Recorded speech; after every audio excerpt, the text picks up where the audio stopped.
Nasaan na naman yung anak mo? Nagpunta ka na, Evelyn. Ano ba pinagagagawa niya ron? Lumiligaw ba siya dun sa anak-anakan ni Evelyn? Hindi naman yata. Tumutulong lang siya sa pag-aalaga ng patient ni Evelyn. Tumutulong? Ano naman ang alam niya tungkol dun?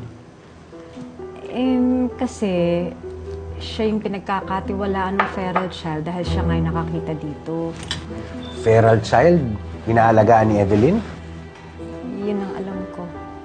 Alam mo, I seriously doubt that. Unang-una, wala pang documented case ng feral child dito sa Pilipinas.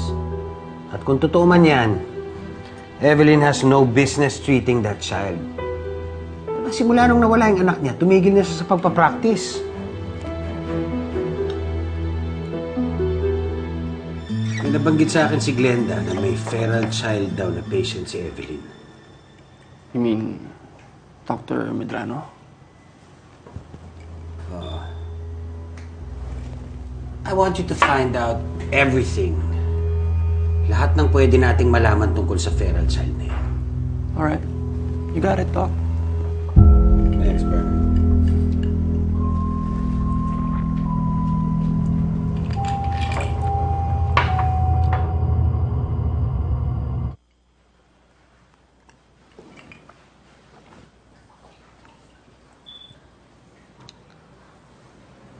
Saan ka galing?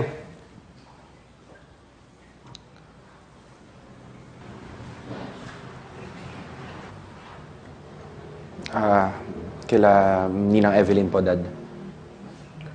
Totoo bang may pasyente siyang feral child? Yes, Dad. At ikaw ang nakapulot doon? Opo. At di mo siya dinala sa akin? Hindi, Dad. Naisip ko lang kasi syempre babae siya. So, yun, kay Ninang ko po dinala.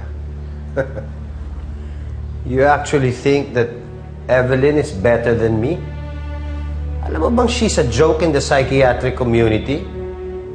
Wala nga ospital na tumatanggap sa kanya eh. She prefers to practice at home naman po eh. Kasi nga, walang tumatanggap. And you named the feral child Angela? Katulad ng namatay mong girlfriend? Alvin, you better take good care of her. Dahil kung hindi, baka mag-aya yan dun sa girlfriend mong namatay. Baka mapahamak lang yan.